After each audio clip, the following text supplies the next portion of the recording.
আসসালামু আলাইকুম। খুবই তাজ্জব ঘটনা দর্শক।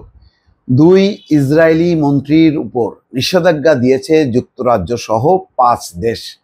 বুঝতে পারছেন যে ইসরায়েলের সাম্প্রতিক সময় যে আগ্রাসী মনোভাব।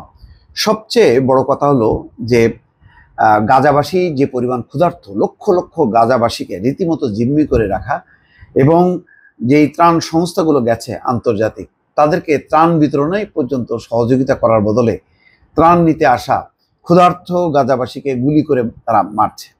এই অবস্থায় বিশ্বব্যাপী ক্ষোভ দেখা গেছে। এর মধ্যে ১২ জন সুইডিশ বিখ্যাত একজন পরিবেশ কর্মী, তার নেতৃত্বে একটা দল গিয়েছিল যে শিশু এবং মহিলাদেরকে তারা ত্রাণ বিতরণ করবে এবং বিশ্বের দৃষ্টি আকর্ষণ করার জন্য তাদের জাহাজ আন্তর্জাতিক জলসীমায় আটকে দিয়েছে এবং পুরো জাহাজকে বাধ্য করেছে তেল আবিবের বন্দরে ভিড়াতে এবং সেখান থেকে তাদেরকে আটক করে বিমানবন্দরে নিয়ে যায় এবং বিমানবন্দর থেকে তারা তাদেরকে বিমানে তুলে দেয়। এই হচ্ছে অমানবিক আচরণ। তো তারপর পরই ধারণা করা হচ্ছিল যে এমনিতেই ইউরোপের বিভিন্ন দেশ খেপছিল আস্তে আস্তে ইসরায়েলের কর্মকাণ্ডে।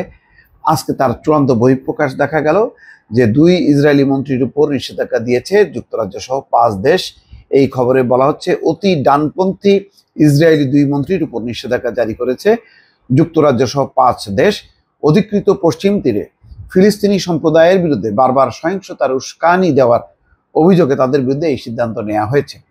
এই পদক্ষেপের অংশ হিসেবে ইসরায়েলি মন্ত্রী ইতামার বেন গভির এবং বেজালেল স্মোট্রিচ এই দুজনকে যুক্তরাজ্যে প্রবেশ করতে দেওয়া হবে না, সেই সাথে দেশটিতে থাকা তাদের সম্পদও বাজেয়াপ্ত করার সিদ্ধান্ত হয়েছে।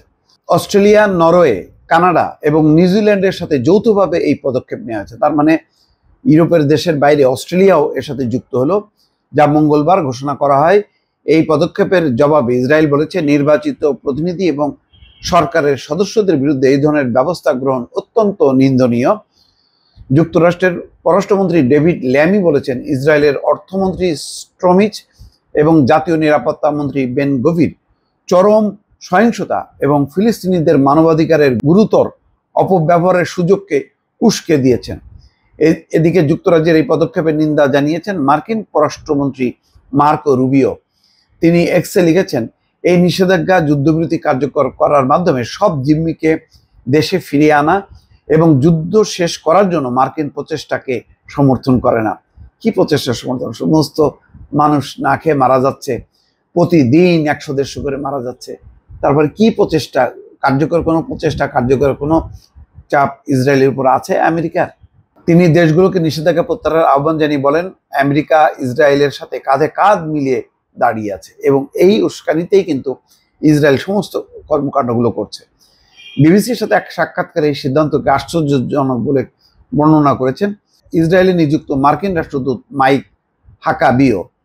অন্যদিকে ইসরায়েলের পররাষ্ট্রমন্ত্রী গিডিয়ান সার বলেছেন অগ্রহণযোগ্য এই পদক্ষেপের বিরুদ্ধে কি জবাব দেওয়া হবে সেটা নিয়ে আলোচনা করতে সামনের সপ্তাহে বৈঠকে বসবে ইসরায়েলের মন্ত্রিসভা। গাজা যুদ্ধ নিয়ে নিজেদের মন্তব্য এবং অবস্থান নিয়ে সমালোচিত হয়েছেন স্মোট্রিচ এবং ইতামার বেন গভির দুই মন্ত্রী ফিলিস্তিনিদের জন্য গাজা উপত্যকায় সাহায্য প্রবেশে বিরোধিতা করছেন এবং সেখানকার বাসিন্দাদের গাজা ভূখণ্ডের বাইরে পুনর্বাসনের আহ্বান জানিয়েছেন। নিজেদের ভূখণ্ড ছেড়ে তারা চলে যাবে।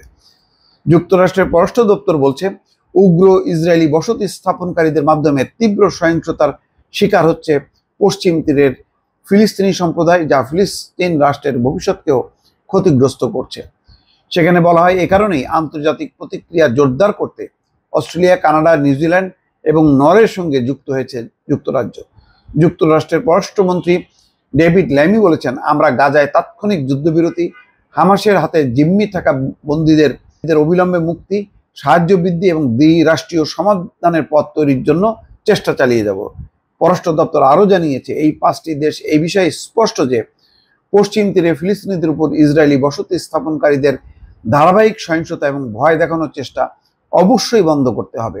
ইসরায়েলের ক্ষমতাসীন জোটের উগ্র জাতীয়তাবাদী দলগুলোর নেতৃত্ব দেন এই মন্ত্রীরা, যাদের সংসদে 8টি আসনের সংখ্যাগরিষ্ঠতা আছে।